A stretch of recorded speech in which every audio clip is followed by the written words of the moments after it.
everyone. Happy 1-year anniversary of our 2-week lockdown. Tonight's show is an autobiographical story that will prove the veracity of its title. I'll be changing or leaving out names to protect the innocent, but I only have one mother, one father, and one sister, so I guess there's no hiding them. I also won't be leaving out the names of the not so innocent. Because this is primarily the story of my worst choices, I won't be talking about happy things like my work with Dramashop or my relationship with Zach. Not that those aren't funny stories to tell, but this show is written to be pure schadenfreude, and God help me, I'll even attempt to make a salient point at the end of it. Let's see if I can stick the landing, but before we can get there, we have to start from the beginning. Chapter 1, My Family. It may come as a surprise that I come from a loving home. I know I have a very feral vibe, but I was raised by solidly upper middle class suburbanite parents who loved me and encouraged me, and I am so proud to be here to embarrass them tonight. My mom and dad are polar opposites. Honestly, it's a little hard to fathom how they've been married for the last 43 years. Until you factor in that they were high school sweethearts, they got married before they could legally drink, and my mother is a devout Catholic, so divorce was never in the cards. My mother is prissy and perfect in a way that seems like a put-on, but no, she's actually just like that. She's logged more than a decade in hours volunteering at church and for various community programs. She'd give you the shirt off her back without thinking twice. Most of what I do and say leaves her clutching her pearls in horror. But at this point, I've been priming her with 34 years of disappointment, so hopefully this show won't actually kill her. She and I have little common ground, although I do think I inherited her boundless capacity for empathy and her entire physical appearance. And her autoimmune disease, I got that too. My father is an intellectual who loves nothing more than to revel in the base but witty humor, best exemplified by the peak Simpsons era of the mid to late 90s. An actual goddamn aerospace engineer who did not pass on to me or my sister a single shred of his scientific or mathematic capabilities. He used to infuriate me with his inability to dumb down his brain and actually be helpful with my schoolwork. To be fair, I think I infuriated him right back with my inability to comprehend math with numbers thrown in. It didn't matter that I was in the easiest math courses throughout all of high school. I never got through a test, let alone a homework assignment, without experiencing a bleak existential crisis. He didn't care about my Harry Potter fan fiction and my god-awful poetry, and I didn't care about why some plane crashed in Russia. However, we do share a common sense of humor, much to my mother's dismay. His favorite thing to do when I was at an awkward adolescent age, desperate for the approval of my peers, was to sidle up to me at, say, my 8th grade honors banquet and ask me loudly to pull his finger. Thank God I had my cousin, bearing the same last name, there with me. When I eventually managed to shake my father, I swore up and down that he was my uncle. Nobody believed me. My mom volunteered at my elementary school, partly because she was in the PTA, but mostly because I was a sickly and fragile kid. By 2nd grade, if she heard the janitor called to clean up blood, she knew I was the culprit. I'm relieved to say I never vomited in a classroom, but on a bi-weekly basis, my nose would just start pouring blood like a faucet for no discernible reason. I also lost teeth all the time at school. The first time I accidentally flicked a tooth loose at school, I didn't even realize I was bleeding. My mouth filled with what I thought was spit, and when my teacher told me to quickly go to the in-classroom sink, I was baffled by the horrified looks on the faces of the other kids. "It's just spit," I garbled, spilling blood down my shirt. When I leaned over the sink and saw the water run red, I fainted, splitting my head open. Do you know how much head wounds bleed? Me neither. It took me 20 minutes to regain consciousness in the nurse's office. My mom was along for the ride for all of my medical mishaps, being the stay-at-home parent who shuttled me to and from appointments. When I had 8 teeth removed in one swoop a week prior to getting braces, I could tell that they were having a hard time getting one of my bottom teeth out, even if I couldn't feel the pain. Once it was on the nearby pan, I could see that it had a much longer root than the others, but I was in 6th grade, so I didn't know that was not a great sign. My mother took me home at the end of the appointment, and a combination of anesthesia and adrenaline had me falling asleep in the car. She rolled me into the house just in time for the phone to ring. It was the dentist's office. They had pulled a permanent tooth and they needed me to come back in immediately. Upon returning, they literally shoved it back into its socket and cemented it to the one next to it. As they explained to her that it should be able to continue growing, they promised to change their policy so that dental x-rays would always be performed before every extraction, if she would promise not to sue. My family's not the type to file a lawsuit, so they didn't really need to worry about that, but I am from a very sue-happy town, so they were right to be concerned. She was also there when, as a 7-year-old, I was having an ultrasound done to determine if I had pneumonia. And when they saw a mass in my abdomen, they pulled her into the hallway and told her that it very well may be cancer. Luckily, it turned out to simply be an inexplicable group of gallstones. That was my first foray into being a medical anomaly. They shipped me off to Akron Children's Hospital to have my gallbladder removed, a procedure that had literally never been performed on someone so young for gallstones. I'm pretty sure I'm still in medical journals. Before the surgery, my overactive imagination and flair for the dramatic inspired me to write my last will and testament. I plopped down at our dining room table to start painstakingly assigning my Beanie Babies to my friends. I'm pretty sure I just wanted to make sure that my sister didn't get any of them. When my mother found out what I was doing, it apparently freaked her out. Unbeknownst to me, she requested that the school counselor talk to me. I was called out of class several times a week to speak to a very nice woman about my fears. The thing is, I lacked the awareness to actually be afraid of my upcoming operation, so she just heard a lot of nonsense about vampires and my sister before she finally called my mom to tell her that I wasn't afraid of this surgery. My dad does come back into this story on the day of the surgery. He happened to be the only one in the room when I finally started to come out.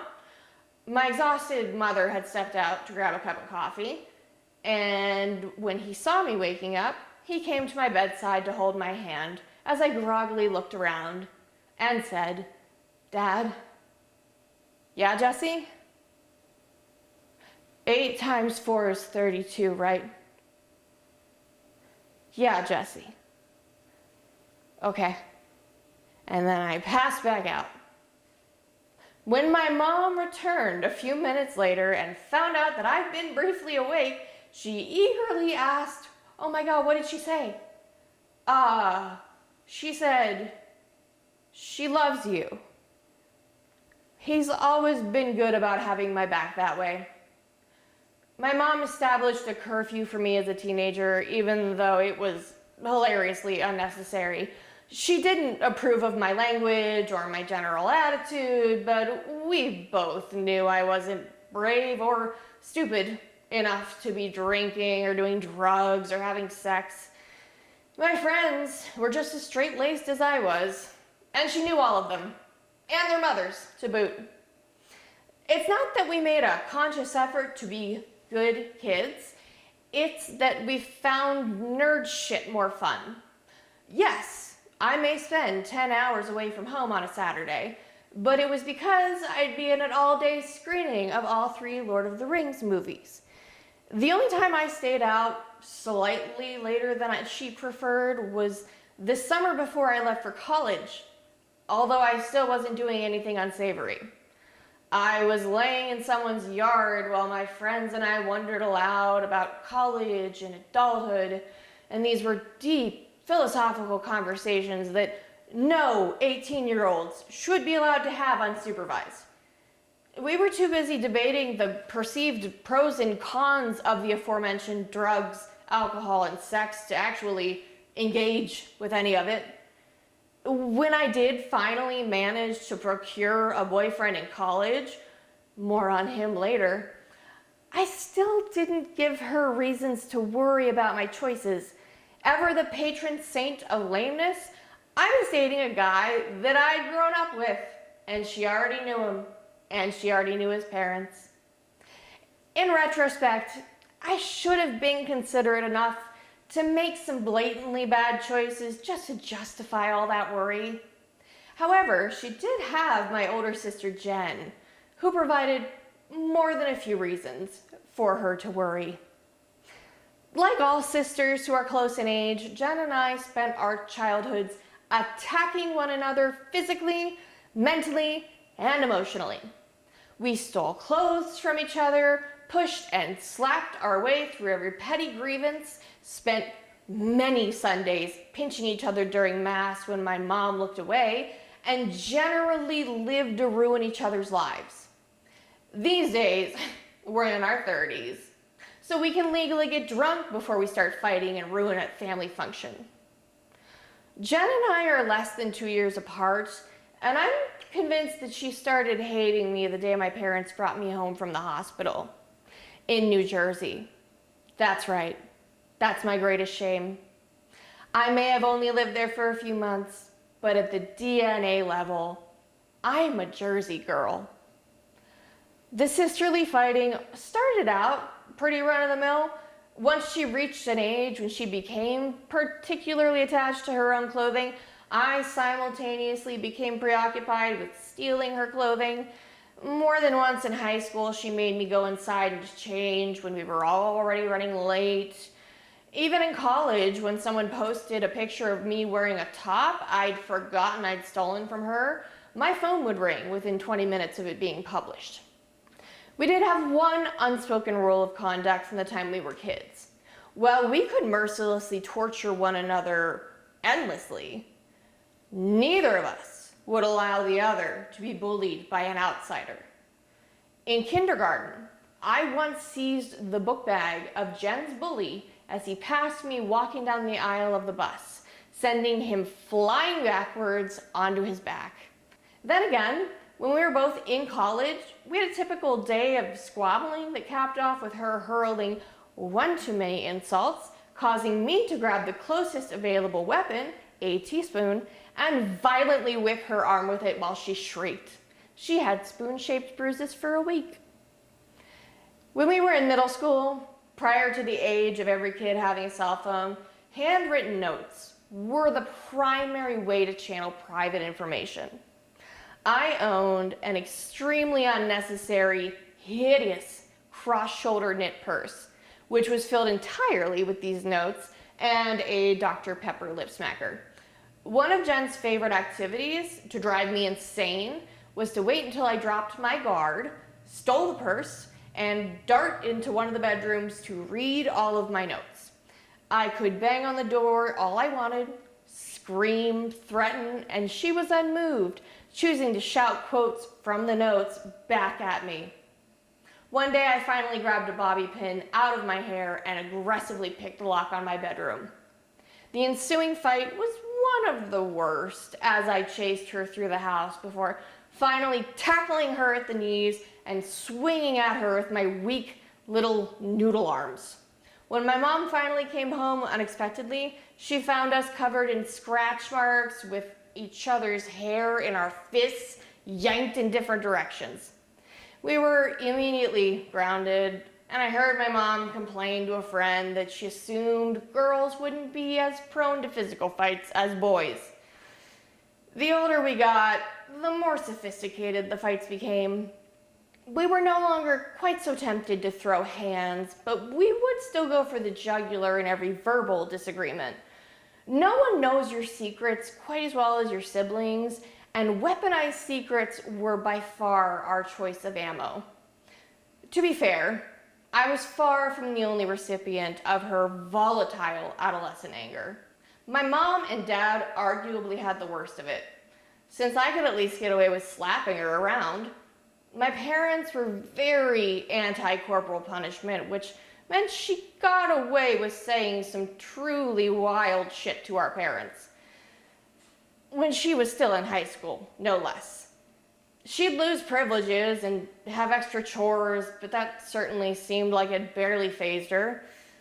Perhaps my favorite story of Jen having a completely unwarranted, irrational, but very real rage-induced meltdown came about on the day of her undergraduate commencement ceremony. My parents, myself, and my then boyfriend met up that morning at Jen's college apartment, mostly to figure out which items should be taken back to Ohio after the ceremony. While my dad and my boyfriend tried to figure out how to move her absolutely mammoth desk, Jen repeatedly whined that she wanted to go see her brick. She had paid several $100s to have her name and her graduation year engraved onto a brick that was now part of the walkway somewhere on campus. It was one of the stupidest student mementos I'd ever heard of, but she was extremely hyped about this brick. As the morning wore on, everyone but Jen started to think that we should head to the convention center soon, try to grab some decent seats with all of the out-of-town relatives that were coming in for this thing. However, Jen couldn't have been more clear that she was in an absolutely foul mood, which was only getting worse every minute we weren't leaving to go stare at the stupid brick. Eventually, my mother suggested that my boyfriend and I should head to the convention center to secure seats, while she and my father went to go stare at the brick. It seemed a reasonable enough and frankly overdue compromise.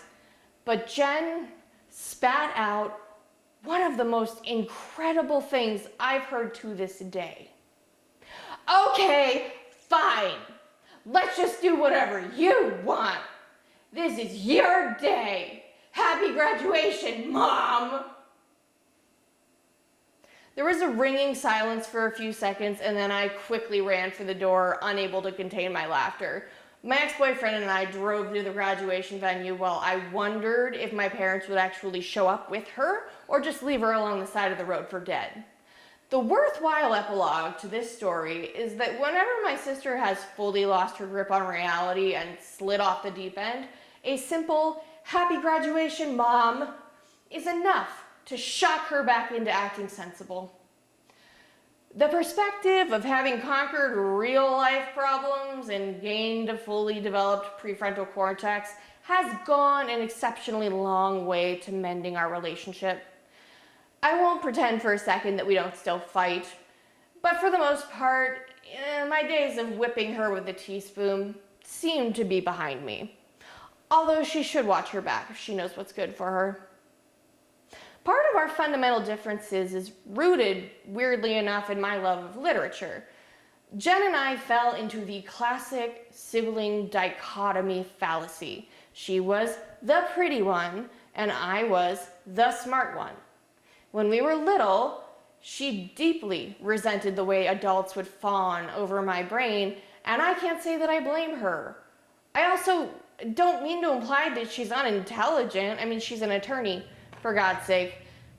But as far as being the pretty one, I think the jury is still out on whether I can make myself presentable.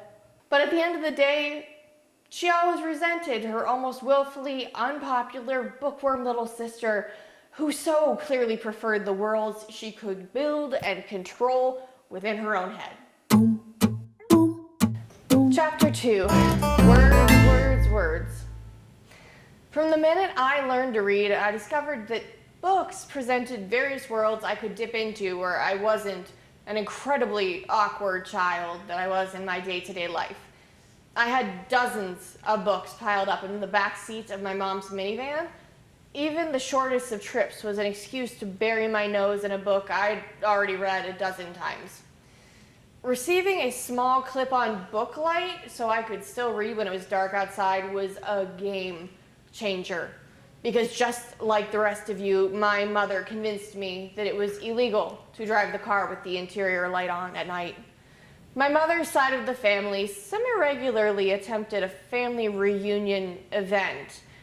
The only one I remember clearly happened at my great-uncle's farm when I was 7.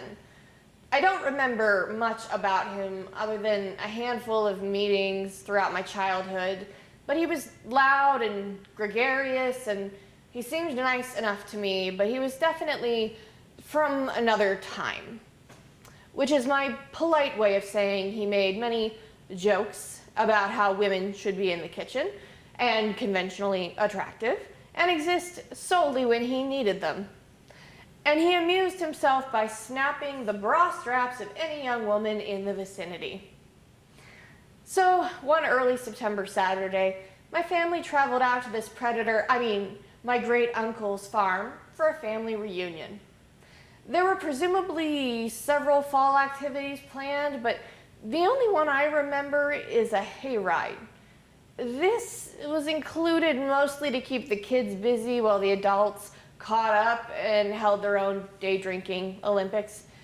I protested and whined that I didn't want to go on the hayride until my mom capitulated. We'd been there all of a half an hour and I was already in a foul mood.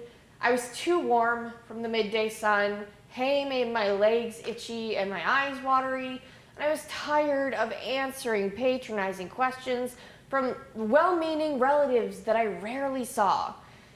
I wanted to be left alone. And reading a book was a great way to light up a nonverbal sign that says, "Do not bother me."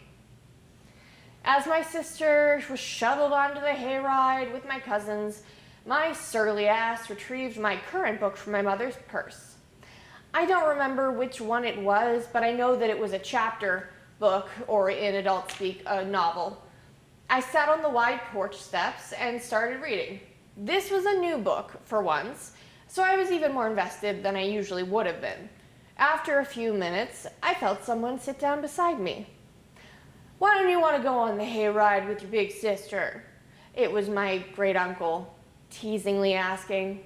Like the sullen but bold little jerk I was, I ignored him. He kept going, playfully elbowing me, lightly tugging on my ponytail. The teasing was so constant that I could no longer tune it out, and my eyes stayed fixed on the page while I prayed he got bored and wander off. But the wine was flowing, and the opportunity to pick on the only person on the porch who wouldn't tell him to go to hell was too tempting. So I turned a page politely, wishing he'd leave. "I don't think I've ever met a kid who likes books this much.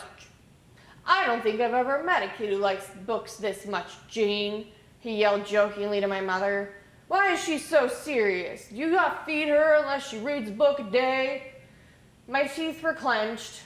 I've been sensitive to people talking down to me my whole life, even when it was warranted because I was, a child. As far back as I can remember, I wanted grown-ups to take me seriously. I wanted to be treated like a fellow grown-up, unless I was in trouble, in which case I'm just a cute little kid, so please don't ground me. It didn't take much longer for me to reach my breaking point. I finally growled without lifting my eyes from the page. "You're awfully rude for an older man." Behind me, my aunt started laughing and my mother started apologizing on my behalf. I might have been grounded for a few days, but the comment did inspire my great-uncle to finally leave me alone, so it was worth it. It was then that I discovered I had the ability to influence the actions of others with words alone. It didn't matter that I was so small and scrawny that a full-body shout from me would register as a light breeze to another person.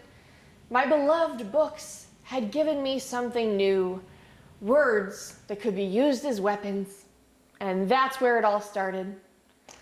The day I realized I could actually repeat swear words was a formative day for me. I'd heard the full lexicon of cursing, courtesy of my father, from the day I was born, but I'd also learned that repeating swear words in the house would land a bar of Coast soap in my mouth for 30 seconds, so it never seemed worth it. In second grade, I was seated with my class on the auditorium steps, waiting to be led into our classroom, when it suddenly occurred to me, as long as no adults heard the swearing, I could get away with it. I leaned over to my best friend, cupped my hand over my mouth so that the adults couldn't see what I was saying, and whispered, "If she pushes me on the playground again, I'm going to kick her ass." The shocked look on my friend's face was a huge rush of validation. We both knew that this word was forbidden, and yet no teachers were running over to hang me by my thumbs. I'd fully gotten away with it. I carried on over the next several days, getting around to all the most colorful words.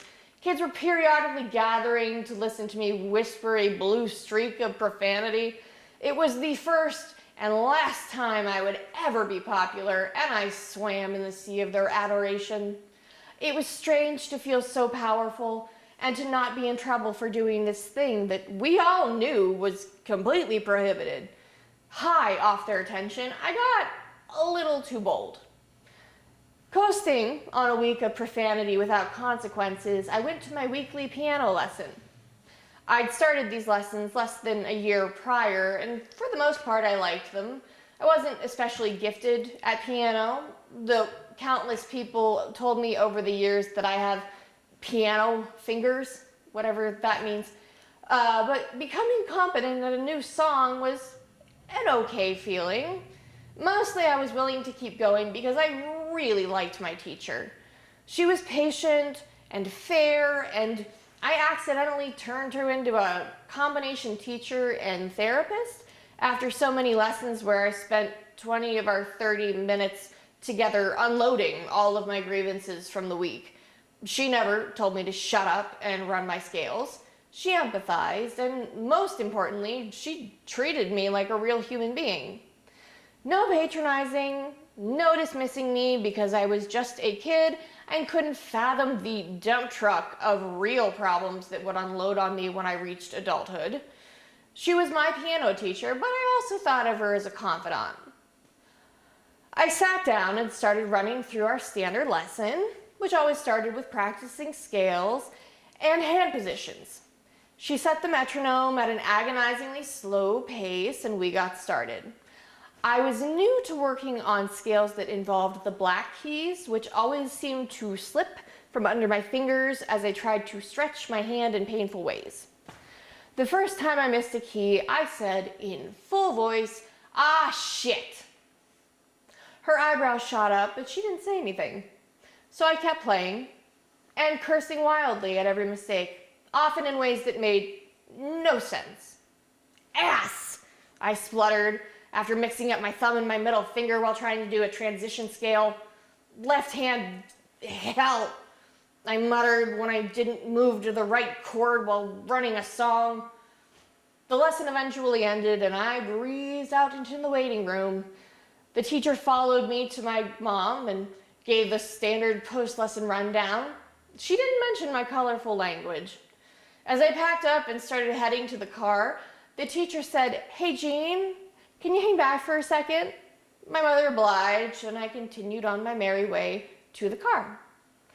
I had about 2 minutes of blissful peace before my mother emerged from the studio, her face set in furious lines. I returned my attention to the book in my lap as she climbed into the car. The minute the door was shut, she detonated. My aimless profanity betrayed me as a true rookie when she spent the next 8 minutes of the ride home eviscerating me with the most vehement swearing I have ever heard in my life. That soap bar was in my mouth for 2 minutes straight. Nonetheless, I learned that words had power. I made it my life's mission to harness that power. Chapter 3, The Stage. I technically started acting in elementary school when my mother volunteered me for any and all skits at our church. At first, I was mostly willing but kind of a clueless participant. But in short order, I started to derail manger scenes and passion reenactments with my 1,000-yard glare, and so she stopped forcing me to do them. One summer, my friends wanted to audition for a youth theater show at our local playhouse, and since my mom was watching all of us that day, Jen and I were similarly carted off to the audition. I was handed a piece of paper and told to go up on stage and read it. I approached it the same way I approached reading in a classroom. I spoke quickly, quietly, and directly to the floor. Once I finished, I tried to leave the stage, only for the director to stop me. "Do you know who you're talking to?" "No." "You're talking to a toad." To this day, I don't know if that was actually a note about the character I was supposed to be talking to, or a comment on me once again talking to the floor. I didn't get that part. Several years later, I was at summer marching band practice ahead of my junior year when a boy I had a crush on mentioned that he was going to be auditioning for the fall play. And had it not been for my desperate need to be liked, I might never have found my home in the theater. The show was a murder mystery called 13 Past Midnight. It was standard fare, with a bunch of characters stranded, most of whom were unconnected, stuck in the house of an eccentric billionaire while they're picked off, one by one. The theater program was very small, and there was no budget to speak of. We had no microphones, lavalier, or even on the floor, so the name of the game was really about projecting. I auditioned as loudly as possible, and even though I was a 16-year-old with frizzy hair and braces, I earned the part of the billionaire's bitter, soon-to-be ex-wife, who spends the entirety of the play being a huge bitch. Let it never be said I don't have a type. The finer points of the show have been lost to time, but I do remember that I had a killer scene where I got to confront the beautiful young ingenue that the billionaire was leaving me for. She was a terrific scene partner, and I basically got to slink on stage and call her every name in the book while promising that he would ruin her career and blacklist her forever. I'm surprised we still had a set left after I was finished chewing that scenery. My biggest regret with that first show, though, is the sneaking suspicion that I may have derailed someone else's passion for theater entirely. Before you judge me too harshly, let me get ahead of the story by confirming that, yeah, I was an awful person. But being awful made people think I was funny, and funny is all I had going for me. The person in question was a boy in my grade who had been a bit of the rock star in the theater, proving that even the nerdiest subcultures have their idols. He was playing the lead. Teasing him mutated into full-out humiliating him at every available opportunity. He couldn't breathe without me throwing a barb in his direction. I was wildly overcompensating and projecting every insecurity I had, but my fellow high schoolers didn't have the emotional bandwidth to call me on my bullshit, so I persisted. At the cast party after the final show, my Secret Santa-style gift from a fellow castmate was actually a dartboard with his picture on it and a bunch of darts stuck into the eyes. And yeah, we all laughed. And yeah, he was there. He didn't audition for a show for the rest of our time together in high school. I've made a lot of bad choices in my life, many of which you'll learn about tonight, but that particular decision to be so needlessly cruel has haunted me. Not to get too serious, but if there is one thing I cannot stand as an adult, it's a bully. I really wish someone would have put me in my place then and there, but that's one of the many lessons I've had to learn the hard way. The next show at the school was the first musical the director had ever helmed. Bye Bye Birdie. It is full of schlock and nonsense, and we couldn't have been more excited to participate. I was cast as one of the teenagers in the town with a small solo in Telephone Hour, arguably one of the most annoying songs ever written for musical theater. This show marked a major first for me when I was expected to learn choreography.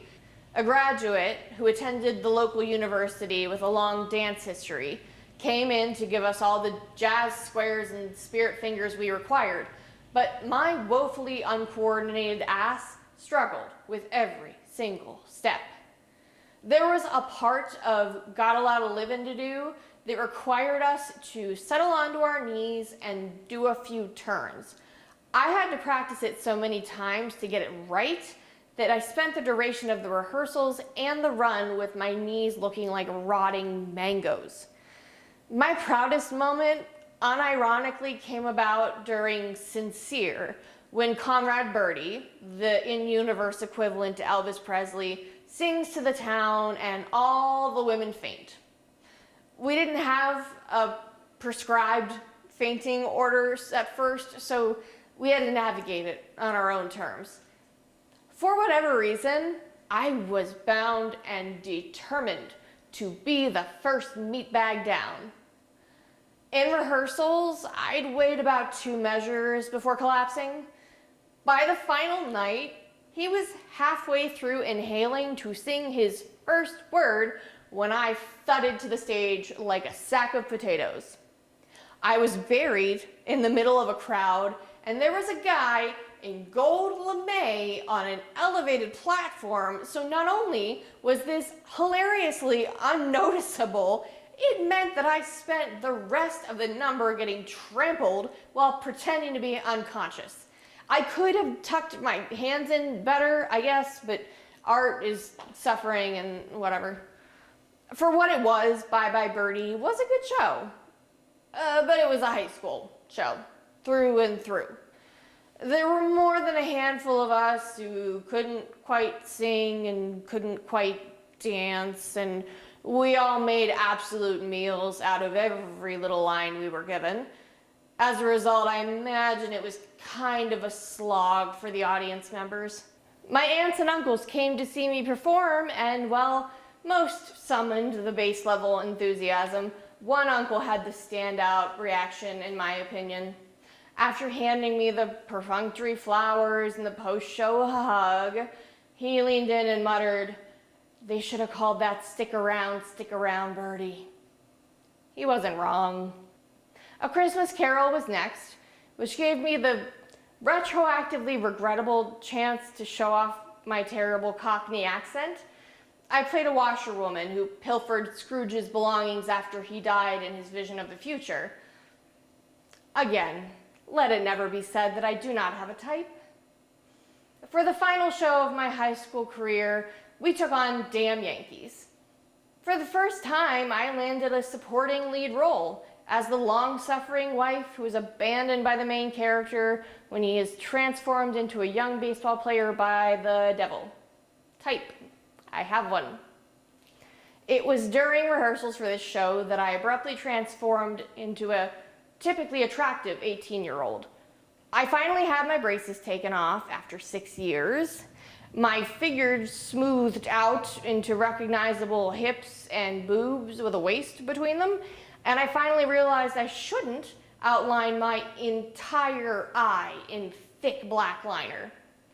I was unprepared to stop being a freak, and when I finally realized what was happening, it really messed with me.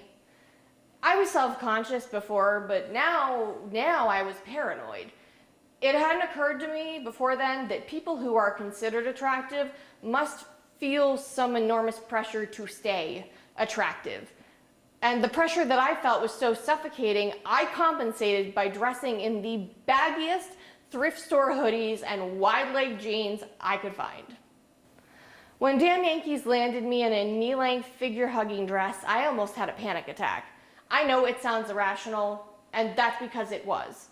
I absolutely did not want anyone to think I had a nice figure, because what if someday I didn't have a nice figure anymore? It was bold of me to assume that anyone would even bother to have an opinion on my physical appearance, but adolescent insecurity is a real bitch that has its roots firmly planted in logical fallacies. After our final performance, I drove to the cast party openly weeping while some crappy Gavin DeGraw song blared over the radio. Not only was I mourning the end of this show, but I thought I could be staring down the barrel of a future with no theater in it. My mom had done shows in high school, but life gets complicated once you're released into the adult world. And I wasn't going to school for performance, so where would I ever find this community again? As luck would have it, the university I went to had no theater degree to speak of, meaning there were no polished, well-rehearsed professionals in training to compete with. But there were still plenty of kids who wanted to do theater. Fresh on the heels of my first breakup, I auditioned for a show called The Prime of Miss Jean Brodie. This was a play about the sexual prime of a single middle-aged teacher. I will give you one guess which part I got. I'd never had a lead role before, and it turned out that the pressure was enormous. Luckily, the play had been made into a movie in the 1960s starring Dame Maggie Smith. My director loaned me the DVD so that I could learn the accent, but what I actually did was watch it on repeat until I could replicate her entire performance from memory, line by line. It's not my proudest moment, but without Dame Maggie Smith, I probably would have quit the show entirely, so I'll give myself some points for perseverance. The next play I did at school was called A Midsummer Night's Dream. This was helmed by an adjunct English faculty member at the school, and I have mercifully forgotten her name, though for the sake of this story, we will call her Ms. Jones. I should have known things were gonna go badly when at one point during auditions, Ms. Jones made a girl take off her chunky-soled boots and then said, "Oh, you're short. You'll be the lead." It didn't matter that she hadn't demonstrated any strength with the text. She was short. And there's a line where her romantic rival calls her a painted maypole, so obviously the shortest girl should play the part. By the end of the audition, I'd landed in the fairy ensemble, and the leads had been assembled based almost entirely on physical appearance alone. The tallest girl was cast as the other lead, again, painted maypole. But the next day, we all received an email from Ms. Jones saying that the tall girl had been relegated to the fairy ensemble because a different girl had come to her crying, saying she wanted the lead. This production wasn't just full of red flags. It was like taking a tour of the processing plant where they make red flags. At our first rehearsal, we were split into groups to establish character backstory. In theory, I have no problem with this practice, but considering I was playing Moth and the entirety of my lines was one utterance of "Hail," this seemed a little pointless. Nonetheless, I was eager to play ball, especially as one of Ms. Jones' favorites was playing Titania, the Queen of the Fairies, and we were basically her squad. While my similarly unimportant cohorts and I were batting around backstories that would amount to nothing except wasted time, I tried to be funny by suggesting that I was hanging out with Titania because my character had upset the king of the fairies, Oberyn, in the past by accidentally lighting him on fire with a lantern. I thought we all understood that this exercise was silly and pointless, and jokingly declared that, oh well, I guess I'll be the bitchy fairy, which got a laugh out of everybody except for old Miss Crusty Titania, who considered herself to be a trademark, very serious actor. The next day, Ms. Jones emailed me to summon me to her office.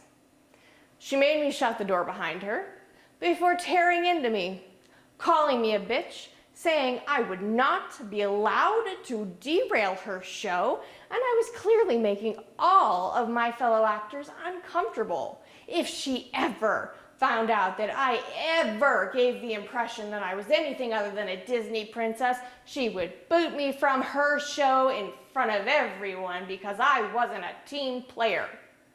I tried several times to politely explain the misunderstanding while fighting back a swell of humiliating tears, but she steamrolled right past me and told me that no bitches were welcome in her cast, repeating her threat to kick me out over and over and over. When I finally got back to my dorm room, I had a full-on meltdown, sobbing into my pillow for hours until rehearsal rolled around. The dread of facing all of them again made me physically sick. I wish I would have had the backbone to tell her to shove it and leave on my own terms, but I forced myself to keep going.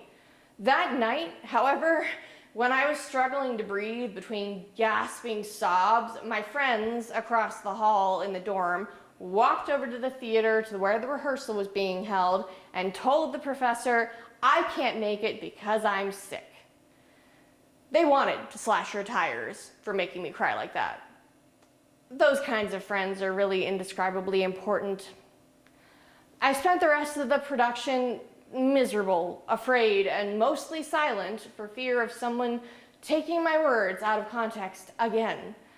I let Ms. Jones drag me to a dancewear shop to buy leotards for all the fairies. I volunteered to not only hand sew my own costume, but Titania's as well because she was so busy. This involved meticulously taking apart fake flowers and painstakingly hand stitching the petals to the leotard until not an inch of spandex was visible. I can't even tell you how many hours I spent on those two costumes.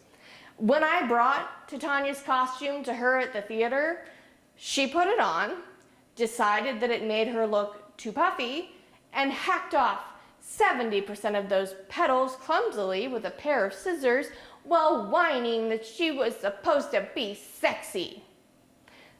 That show was a nightmare from start to finish. My own father, who didn't know any of my personal trauma with it, described it scathingly as watching the Three Stooges in another language, which goes some way to describing the quality of the end product. I never worked with Ms. Jones again, and she got fired a few years after that, after flaying a freshman for sport, I imagine.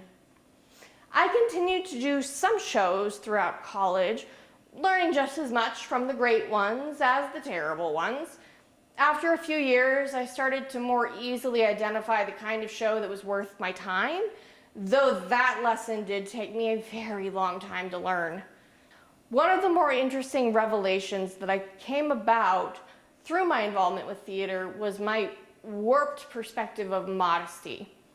It's a simple fact that actors will be required to change in front of others, whether that's due to a shared dressing room or a quick change in the wings. It happens. In my early 20s, I became friends with a guy who used to do community theater with me, with adults of all ages, and he correctly pointed out that women in their early 20s tended to be the most shy about being seen in their underwear while changing, while fully realized women, broads, if you will, were proudly able to change clothes without batting an eye at anyone else's response. I know it sounds like sexist garbage, but in my experience, it's true. And I cannot overstate how pleased I am to finally be one of these broads. Proud of my body no matter its state. Maybe it's because of all the medical hills I've had to climb in my life, but now when I see imperfections that would have previously driven me to distraction, I'm mostly appreciative of this shambling pile of bones and flesh that have gotten me through to this day. But that body positivity was hard won, as I am about to explain. Chapter 4, Late Bloomer. As a small kid, I never thought much about being pretty. It's not that I was enlightened, I just thought that pretty seemed like the trait of a grown-up. I dressed for comfort in my neon windbreakers and floral overalls. I did own a purple hat with a big rose on the front that made me feel like a superstar, but other than that, I just wore whatever my mother handed me in the morning. Did it fit me? Great, I love it. That changed around the time I hit puberty. Girls in my class suddenly started dressing to accentuate their newly developed curves. Straight and narrow as a ruler, it drove me to distraction that I couldn't keep up. On one particularly embarrassing occasion, I did try stuffing a bra I stole from my sister. However, I forgot to take into account that breasts are generally smooth and my clumsily crumpled balls of toilet paper were fooling absolutely no one. As tragedy would have it, I was developing hips in the early 2000s when hip hugger jeans were quickly becoming all the rage. Unfortunately, hips come with a butt and a stomach, and those trendy hip huggers made me look like a half-busted can of biscuits. I understand that fashion is cyclical, but if those hip huggers ever make a comeback, I will go full Howard Hughes and you will never see me again. Abercrombie & Fitch was new to our area, and the most wealthy kids in my class seemed to have an endless rotation of their merchandise. My mother, ever the pragmatist, was unwilling to shell out $40 on a shirt I'd outgrow or destroy in a few months, but I was also forbidden from shopping at stores like Wet Seal and 579, which my mother correctly deemed trashy. I settled for wearing the trendiest clothes I could convince my mom to buy at sensible stores like JCPenney's. I begged for permission to wear makeup. My mom let me gain a little ground on foundation, blush, and lipstick, but all eye makeup was strictly forbidden. In hindsight, I think this was because eye makeup is what makes 12 and 13-year-olds start to look like full-fledged teenagers, and she was determined to prevent that as long as possible. Maybe the thought of having 2 teenage girls in her house was really haunting her. So while I couldn't follow my peers down the rabbit hole of silver eyeshadow and blue mascara, I did traverse the lipstick trends of the day. At one point, I was given a lipstick palette that ranged from glittery white to nearly black brown. There were earth tones in the middle of the palette that I wore most days. In my defense, it was 1999. One day, I decided to be super trendy and mimic some of my favorite celebrities. I strolled downstairs to catch the bus wearing glittery white all over my lips, lined with that thick black-brown liner. I felt like the sexiest human on the earth, and I couldn't understand why my mom didn't look thrilled for me. She made me take it off, claiming that it made me look too old. In reality, it made me look like I'd been rimming Frosty the Snowman, so I owe her some delayed gratitude. One of the most perplexing makeup trends that everyone I knew dug in middle school was body glitter. No makeup was complete without a generous rolling on of glittery gel, usually on the lips and cheeks. For our informal dances, though, we went even harder with the glitter, coating our arms, our entire faces, and even spraying our updos with sickeningly sweet glitter spray. As a result, we were always sticky and smelled like strawberry chemicals. God bless whoever invented highlighter, or we would all still be stocking up on this garbage at Claire's. When my freshman year finally rolled around, I fooled myself into thinking that having the full array of makeup accessible to me would make a noticeable change in my popularity status. I started to line the entirety of my eyes with thick, black, liquid eyeliner. I think it was trendy at the time, but my relatively large, round eyes ringed in black made me look like a bug-eyed raccoon. I also decided to really step up my clothing game.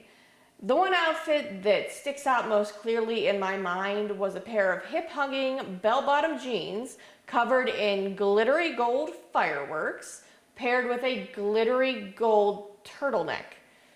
I left a trail of gold glitter everywhere I went, and more than once, my dad went ballistic when he realized those jeans had made it into the wash with his work clothes. He spent more than a few days at work looking like he'd come straight from a strip joint. Sophomore year, someone burned me a pop-punk CD and I leaned hard into the Hot Topic aesthetic. Dressing in traditionally feminine ways hadn't yielded any positive results, so I decided to make myself look as weird as possible. Green high-top Converse with black and white checkered laces, ratty giant fraying jeans, and a rotating collection of massive thrift store hoodies became my go-to outfits. My favorite was a bright red hoodie that was at least 3 sizes too big and said Coach Katie on the back. I can't even say that it was uniquely comfortable, but I loved it. I paired it with wrist warmers, a beat-up pair of Adidas with Ren and Stimpy laces, and glared my way through the hallways. Can't feel bad that I'm not popular if I'm actively making myself look strange and unapproachable. I'd love to tell you that I gradually started to understand my own personal style, or that I even had an epiphany that by regurgitating the Hot Topic aesthetic, I was just as much a pawn of corporate culture as my peers in Gap and Hollister, but no such luck. I was in college when I finally figured out that normal people could wear decent clothing without some grand excuse to do so.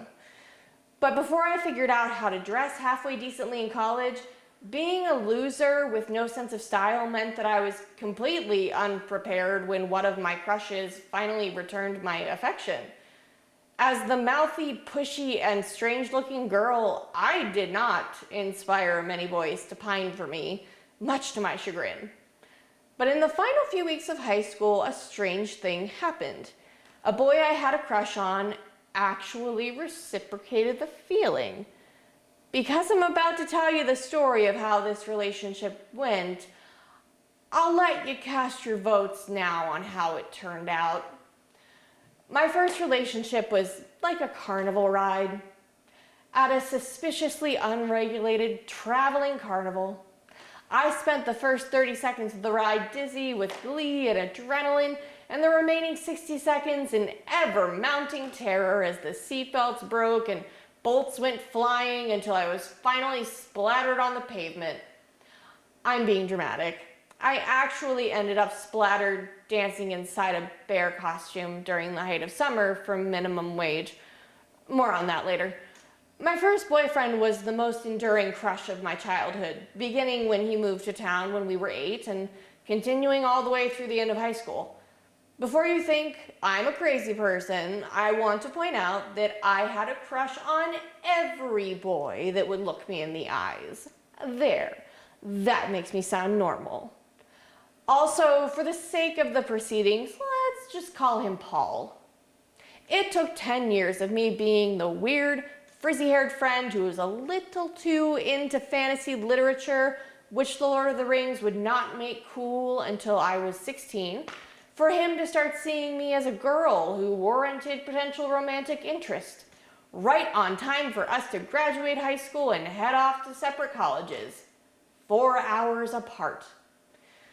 Part of it was my fault. I'd been awkward for so long that when my braces finally came off after 6 years and I learn to do something halfway decent with my face and my clothing, I didn't even entertain the idea that any boy I'd grown up with could suddenly find me attractive. When anyone seemed halfway flirty with me, I regarded them with deep suspicion. What did they want? Was I being set up for an early aught-style romantic comedy embarrassment? I'd been Carrie White for so long, the mentality of forever alone was hard to shake. I finally had a light bulb moment when I had to procure a tuxedo shirt and bow tie for our senior show choir concert. Yes, I did wear them with black shorts and black heels.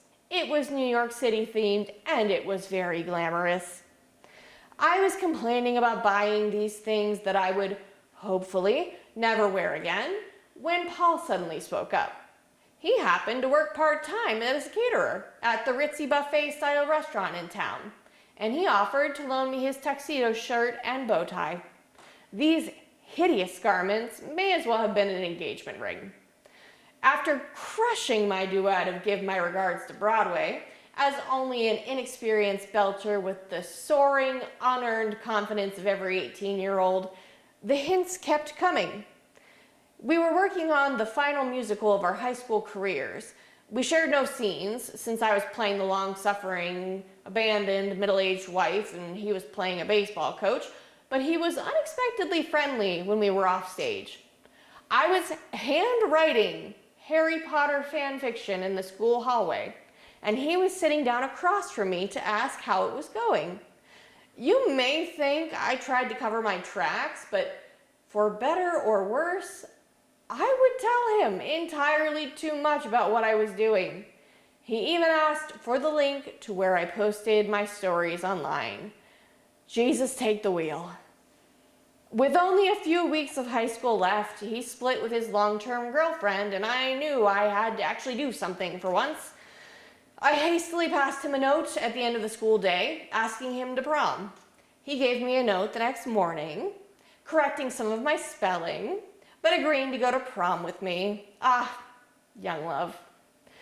We had fun and continued to spend a lot of time together, even watching movies at his house in the evenings. There were other friends there, and we sat at opposite ends of the couch, but I was appropriately flustered. We graduated. We met up with friends at the end of graduation day, watching the sunset in the high school parking lot, laying on the sun-warmed blacktop and talking about what the future might be like.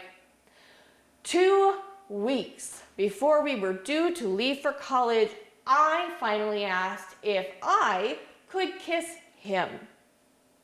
It was not my most dignified moment, but I didn't have the emotional maturity to know that this would only make everything far worse in the long run.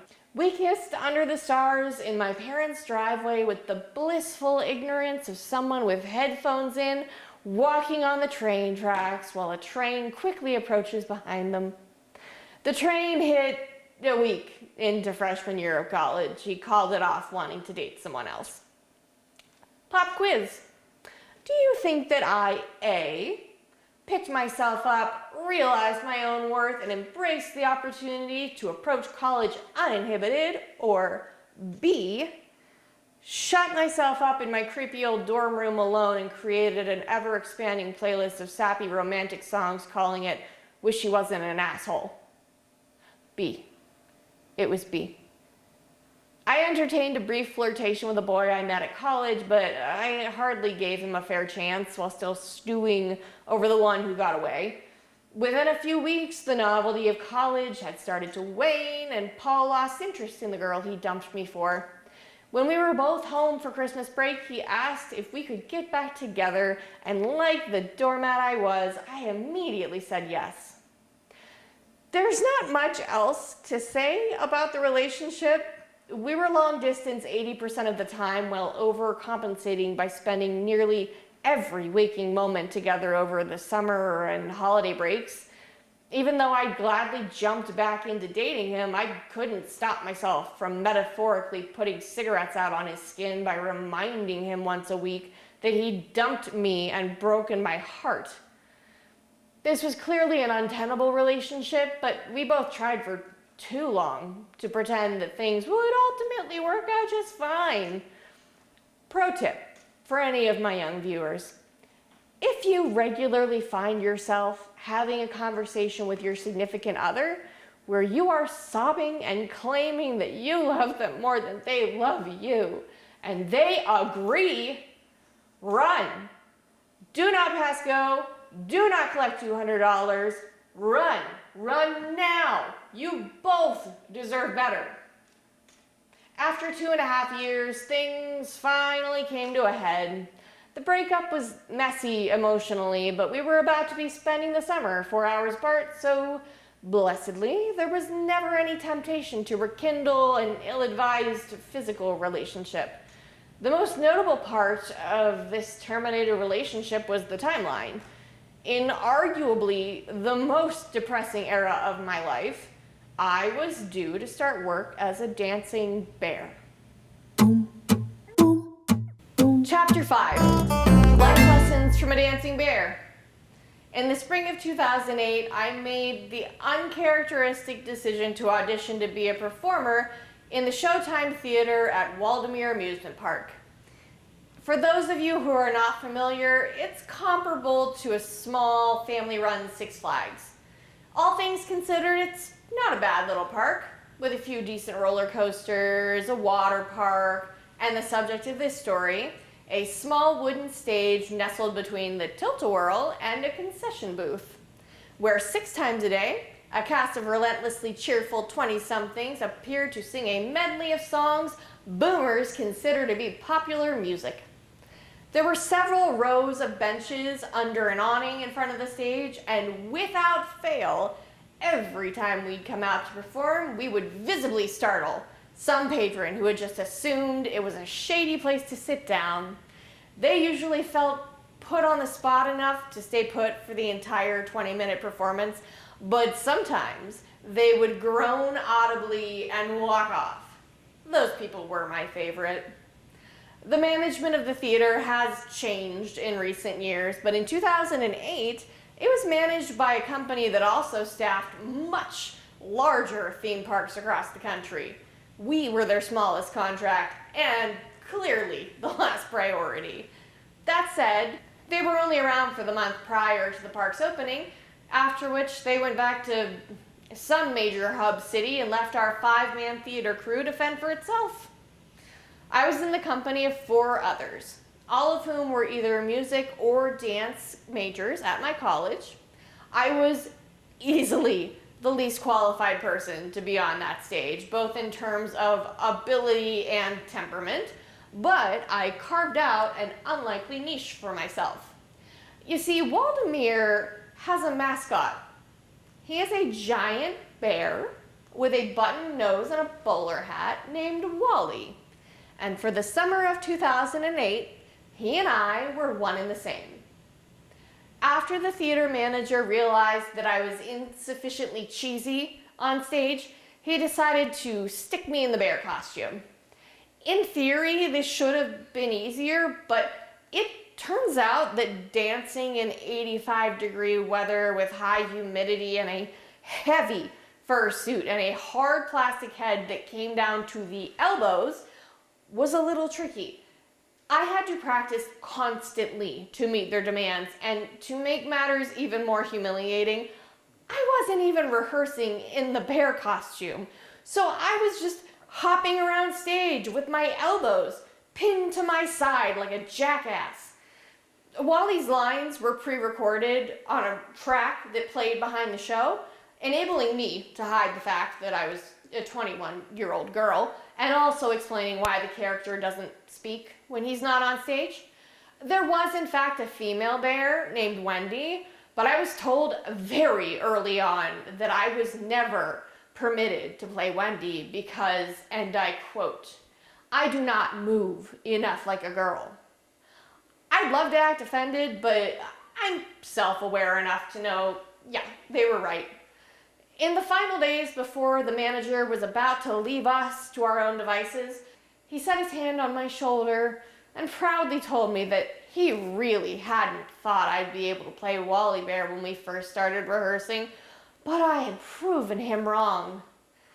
Nothing sends you into an existential spiral like hearing that someone genuinely thought you were incapable of waving your arms around in a mascot costume. What was the objective bar for this, and how had I almost fallen under it? My coworkers made that job one of the most gratifying, if completely thankless jobs I've ever had.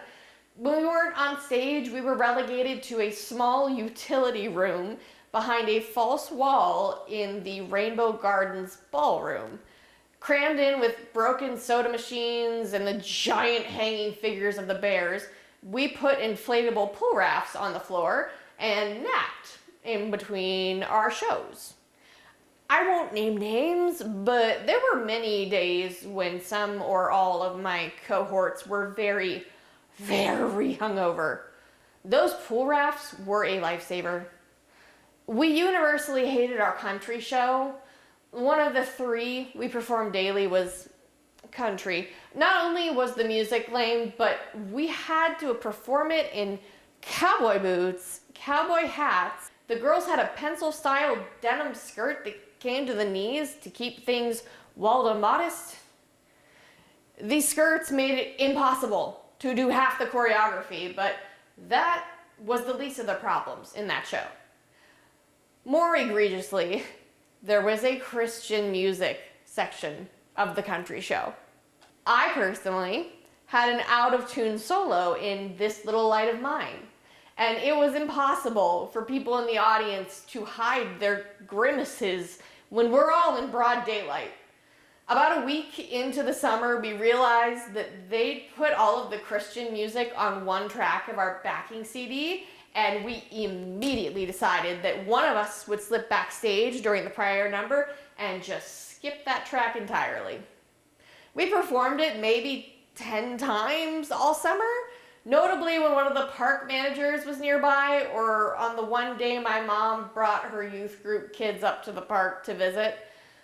The pop show was arguably the best in relative terms. It was still pretty terrible. We had costume changes to reflect the 60s, 70s, and 80s. Again, boomer music. But that led to more than a few wardrobe malfunctions. A great malfunction actually took place the year before I joined, when one of my coworkers was playing Wendy during the kids' show. The bears are designed with buckle clips, 2 in the front and 2 in the back, and because Wendy had a quick change with no one backstage to assist her, the back buckles were never secured so that she could go backstage, flip the head forward, and change. However, while trying to exit the stage one day, Wendy's oversized foot got wedged between platforms and the momentum sent the actress forward anyway. Wendy's head flipped clear off her shoulders and several seconds passed before she could pull her foot free and escape backstage. I imagine there were more than a few scarred children in attendance that day. However, my personal favorite wardrobe mishap happened about a week before the end of the park season. We were technically supposed to walk Wally through the park once a day before the kids' show to take pictures with patrons. Because it was fairly miserable in the costume, we would often rotate so that whoever had to play the bear in the show would also not have to walk around the park as Wally. On this particular day, one of my fellow actresses was up to walk around as Wally. However, she also happened to be very, very, very hungover. As the human chaperone that was set to go out with her, I watched as she peeled herself up off the pool raft and started to clumsily pull the costume on. I offered to pull double duty in the suit, but she just waved me off, saying she'd be fine. We'd barely walked out the door when she slowed down considerably. As I've mentioned, the person in the costume does not speak. So she grabbed my arm to steady herself, and I quickly realized we were headed for trouble. I slowly led her past the tilt-a-whirl, while she half-heartedly just patted kids on the back after they launched themselves at her stomach. We made it to the concession stand and paused to stand in the shade. While kids leapt around and asked me questions about Wally, I suddenly heard my coworker's voice coming from the screen built into the bowler hat say, "Wally's gonna be sick." A fun note about this costume: the head is hard plastic, but the body is soft and held into place with a series of hoops. As a result, when kids hug the body, it actually creates a bit of a gap between the head and the body. "Okay, Wally's got to go back to his cave to get ready for the show," I yelled, seizing her hand and starting to pull her as fast as I could toward the cast room. We made it as far as the tilt-a-whirl when she suddenly stopped. "Cup your arm under the head," I hissed while cheerily continuing to pull her through the cast room door. Once we got inside, she and I were both laughing hysterically, while our coworkers were running from the room in disgust. We were due to start the show in 20 minutes, and there was simply no way to clean the suit up in that time. Dizzy with laughter, I was tasked with running through the park to find the woman who technically managed the theater to tell her that, someone threw up in the Wally Bear suit. It wasn't funny, but I was near tears, sucking in painful catch breaths. When I finally found our boss, she stared at me like the words didn't even make sense, which I guess isn't surprising.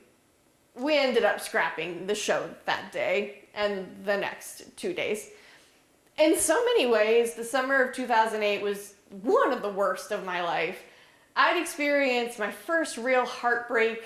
I was working a pretty thankless job for minimum wage, and I spent my nights off completely alone, watching old Simpsons DVDs, uncertain about what my future would look like. And yet, this exact same time was when I finally figured out who I was as a person. I realized how content I could be with my own company. I defined the things that I would never again compromise on when it came to relationships. I found friends who had my back no matter what, even when madness was clearly unfolding around us. And I realized that even in the midst of terrible situations, there is humor to be found. Arguably, all of the bad decisions in my life had brought me to this point, but I could suddenly accept myself for having made every single one of them. It was the turning point of my life, when I finally figured out who I was at my core. The dumbest smart person you know.